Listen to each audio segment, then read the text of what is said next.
I, 32M, need to give some background here. I lost my daughter Amelia to leukemia when she was 15, about 5 years ago. The battle was brutal, 2 years of watching my bright, beautiful girl fade away. During her final months, Amelia talked about wanting to help other kids with cancer. She'd made friends in the hospital and saw how many families struggled with medical bills, let alone thinking about college. After she passed, I was a mess. Couldn't eat, couldn't sleep, just existed really. My way of coping was to set up a college fund in her memory. The idea was to help kids who survived cancer get an education. I dumped most of my savings into it, about $100,000 from Amelia's original college fund, her life insurance, and my savings. I kept adding $1,000 monthly for my salary as an IT manager. 2 years after Amelia died, I met Tiffany, 30F, through mutual friends. She was different from anyone I'd dated since losing Amelia. Most women got weird when I mentioned having a deceased child, but Tiffany seemed genuinely caring. She'd ask about Amelia, look at photos, even visited her grave with me. She has a son, Jordan, 11M, from her previous marriage. His dad Kevin walked out when Jordan was 2, never paid a dime in child support, completely vanished. Tiffany worked part-time at this fancy boutique while I handled most bills. We merged finances after marriage except for Amelia's memorial fund. I was clear about that from day one, that money was sacred, meant to honor Amelia's wish to help others. Tiffany said she understood, even suggested we could add to it together. Jordan's a good kid, quiet and bookish like Amelia was. Maybe that's partly why I connected with him. I tried stepping up as a stepdad, helped with homework, taught him to ride a bike, went to his school events. His dad's abandonment left some scars, but we were working through it. Or so I thought. Everything seemed fine until about 6 months ago. I started noticing small changes in Tiffany. Whenever I'd mention Amelia's fund or talk about the scholarship committee, she'd get twitchy, find reasons to leave the room. She bought a lot of new stuff but always had excuses, sales, work bonuses, her sister's hand-me-downs. I didn't question it much because I trusted her. Then last week, I got this call from our bank about suspicious activity on Amelia's memorial account. Someone had changed the notification settings, but a new system update restored them. When I logged in, I felt like I'd been punched in the gut. Over $40,000 was gone, siphoned out over the past year. I dug through the transactions and felt sick. $3,000 at Nordstrom. $2,000 at Sephora. A family trip to Disney World that I thought Tiffany's parents had paid for as Jordan's birthday gift. Spa weekends. Designer clothes. All this time, they were spending Amelia's fund like a personal shopping account. I confronted Tiffany that night after Jordan went to bed. I laid out the bank statements and waited for an explanation. She broke down immediately, crying about how Jordan felt overshadowed by Amelia's memory. Said he needed to feel special too, deserved nice things. When I brought up the spa trips and designer shopping, she got defensive. Said being a stepmom to a ghost was hard, that I loved my dead daughter more than her living son. That's when something in me snapped. This wasn't about Jordan feeling special, she'd used my dead daughter's memorial fund for luxury shopping and vacations. She violated not just my trust, but Amelia's memory. What was meant to help sick kids went to designer handbags and spa days. I told them to pack and leave. Tiffany tried guilt-tripping me about throwing out a child, but I was done. Jordan was crying, confused. That was the hardest part, he didn't understand why his world was imploding. But I couldn't have them in the house another night. They're staying with Tiffany's sister Sandra now. Her entire family is attacking me on social media and phone, calling me heartless for kicking out a mother and child. My own sister thinks I should try counseling first, says marriage means working through hard times. But they don't understand. This wasn't a normal marriage problem like cheating or growing apart. She stole from dead children with cancer. I filed for divorce last week. My lawyer's investigating how much we can recover. Every night I sit in Amelia's room, untouched since she passed, looking at her photos. She was so excited about that fund, spent her last months talking about helping other kids. Now it's been looted for shopping sprees and Disney trips. Some friends say I'm overreacting, that marriage means sharing everything. But Amelia's fund wasn't our money to share. It was supposed to help kids like her, kids fighting the same battle she lost. Tiffany knew that. She knew what it meant to me, saw me add to it every month, heard me talk about the kids it would help. Now I'm sleeping in Amelia's room because I can't stand our bedroom. Everything there reminds me of Tiffany's betrayal. Jordan left his game console on in the living room when they left, probably hoping they'd be back soon. His school books are still on the kitchen table. But every time I consider giving Tiffany another chance, I remember her words about Amelia being just a ghost, about Jordan deserving the money more than sick kids. I know kicking them out seems harsh. Jordan's innocent in this, and it kills me to hurt him. But I can't get past what Tiffany did. She didn't just steal money, she stole from my daughter's legacy, from kids fighting cancer. That's not something I can forgive. Update 1: Things have gotten way more complicated since my last post. I didn't think it could get worse than stealing from a cancer fund, but somehow Tiffany managed to prove me wrong. Last Saturday, Tiffany's sister Sandra showed up at my door unannounced. I almost didn't answer, but then I heard Jordan crying. Sandra brought him along, thinking I'd soften up seeing him. Jordan looked terrible, red eyes, messy hair, wearing the Pokemon shirt I got him for his birthday. He kept asking if he could just grab his games and school stuff. I let them in because I couldn't stand seeing the kid like that. While Jordan went to collect his things, Sandra started in on me. She had this whole speech prepared about family and forgiveness, how Tiffany made a mistake but deserved another chance. I stayed quiet, letting her talk. Then she dropped something that changed everything. Turns out Tiffany hadn't just been stealing for shopping sprees. She'd tracked down Jordan's biological dad, Kevin, about a year ago. Remember him? The deadbeat who vanished when Jordan was 2? Well, Tiffany found him on Facebook living in Florida. Instead of telling me, she started sending him money from Amelia's fund to reconnect with Jordan. At first, Sandra thought sharing this would help Tiffany's case, show she was just trying to be a good mom, give Jordan his father back. But then she found out more. The Disney World trip I mentioned in my last post? Kevin was there too. Tiffany paid for his ticket, his hotel room, everything. She'd been hiding all this from everyone, even her own family. When Sandra discovered the full story last week, she started digging. Kevin wasn't some reformed dad trying to make amends. He's a professional con man with a string of abandoned families across 3 states. He'd been playing Tiffany, feeding her sob stories about wanting to be in Jordan's life but needing money to get back on his feet. I called my lawyer right after Sandra left. While going through financial records, we found something even more disturbing. Tiffany had opened 3 credit cards in my name over the past year. The total damage? Another $25,000 in debt. She forged my signature on the applications, used my social security number, everything. When confronted about the credit cards, Tiffany claimed it was all for Jordan, tutoring, sports equipment, school trips. But the charges tell a different story. High-end restaurants in Miami where Kevin lives. Designer shopping sprees. Beauty treatments. Hotel rooms. She'd been financing some kind of fantasy life with Kevin using both Amelia's fund and fraudulent credit cards. The worst part came yesterday. My lawyer found emails between Tiffany and Kevin planning their future together. They'd been plotting to drain as much money as possible from me before Tiffany filed for divorce. Kevin promised to leave his current girlfriend and move in with Tiffany once they had enough cash. The Disney trip wasn't about Jordan meeting his dad, it was Tiffany and Kevin reconnecting while using Jordan as cover. Jordan had no idea about any of this. Sandra showed me texts between him and his cousin where he talked about meeting his dad at Disney, how excited he was thinking his family might be whole again. Tiffany and Kevin used his hope for a reunion to mask their affair. That's what makes me the angriest, not just stealing from dead kids, but manipulating an 11-year-old's emotions for cover. I've frozen all accounts Tiffany had access to and reported the credit card fraud.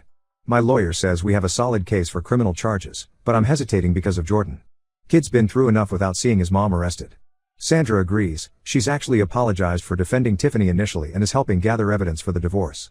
Tiffany's still playing victim to anyone who'll listen, saying I drove her to desperate measures by not treating Jordan like my own son. But people are starting to see through it. 3 of her closest friends called me to apologize for believing her lies. They'd all loaned her money over the past year, thinking she needed help with Jordan's school expenses. Turns out those loans funded her trips to see Kevin. The revelation about Kevin explains so much, the secret phone calls, the sudden business trips, why she fought so hard against installing home security cameras. I kept thinking she was acting weird because of guilt over stealing from Amelia's fund. Truth is, she was running a whole secret life.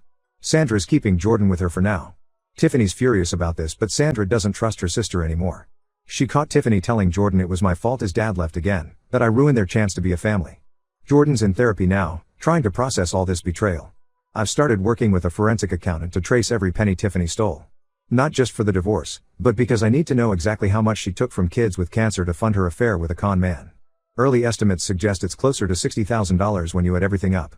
My lawyer says we can probably get Kevin on fraud charges too. Apparently, he's pulled similar scams before, reconnecting with ex-girlfriends, bleeding them dry, then vanishing.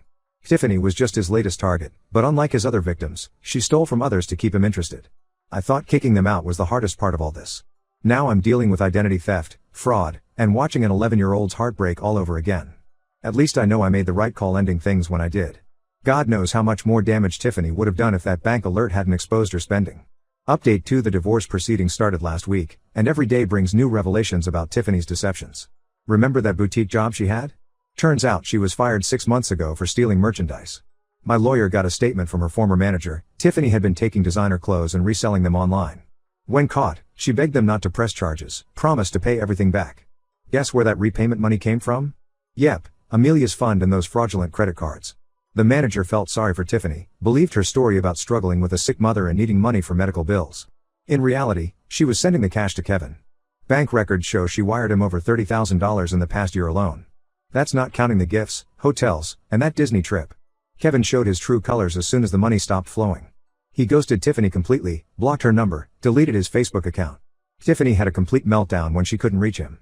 She showed up at my office, hysterical, demanding I unfreeze the account so she could fix things with Kevin. Security had to escort her out. Sandra finally saw her sister for who she really is. The last straw was finding Tiffany's diary where she'd written about her plans with Kevin.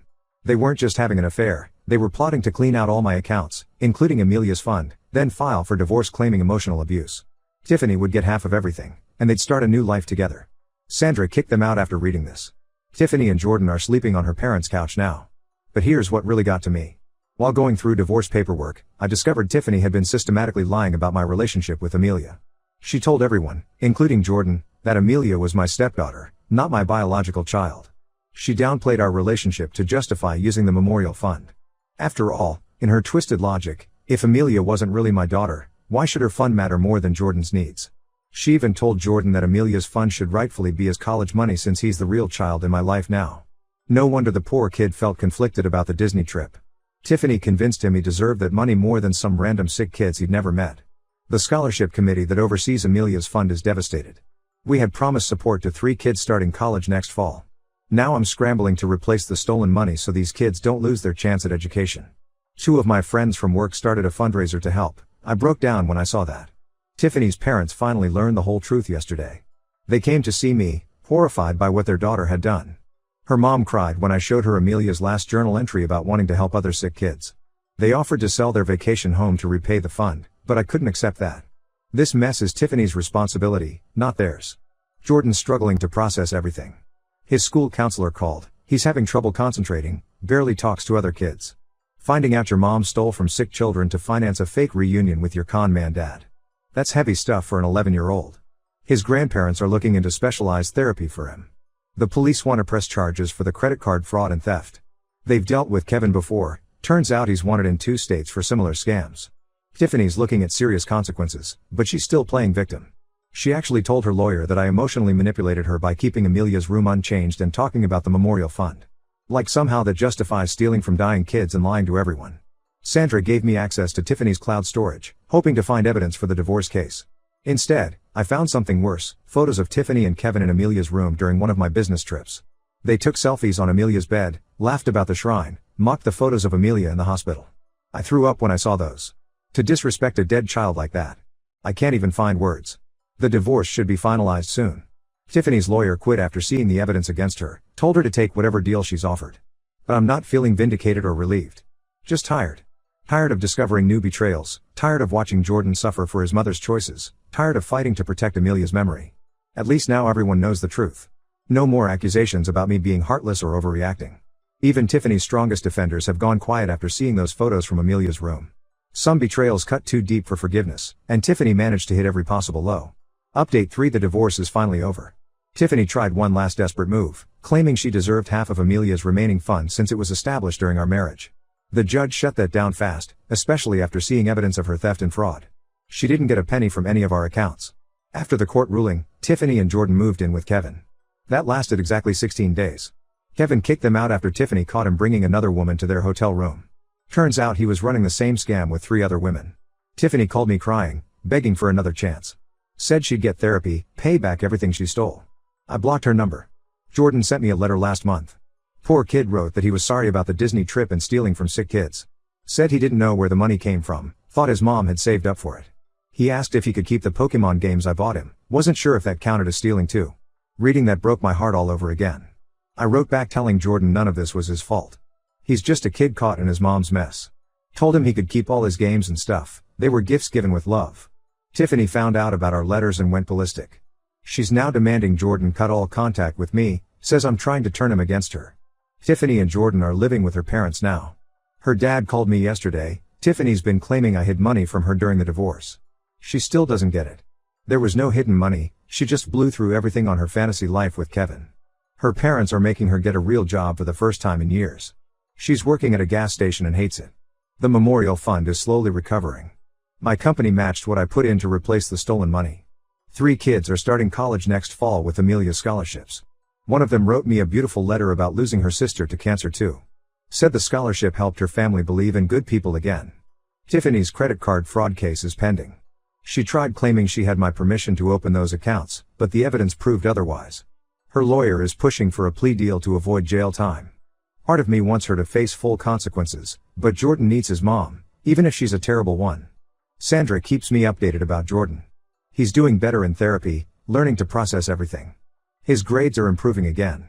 Tiffany's parents enrolled him in a summer science camp he loves. They're trying to give him stability after all the chaos. Kevin disappeared completely after kicking them out. Police found him running another scam in Texas, targeting single moms through dating apps. He's facing fraud charges there too. Tiffany still cries about him sometimes, according to her mom. Some delusions die hard, I guess. I'm doing okay. Amelia's room is still untouched, but I don't sit there crying anymore. Started dating again last month, nothing serious, just coffee with a nice woman from work. She asked about the photos on my desk, listened to stories about Amelia without getting weird. Didn't try to tell me I needed to move on or let go. Looking back, I'm glad I didn't back down when everyone was calling me heartless for kicking them out. Tiffany showed her true self. She's not just a thief, but someone who could mock a dead child and steal from sick kids. Some betrayals can't be forgiven. I protected Amelia's legacy and that's what matters. Jordan will always have a place in my heart, but I'm done with Tiffany. Her parents are giving Jordan the stability he needs. That's all I can hope for now. Sometimes walking away is the only right choice, even when it hurts.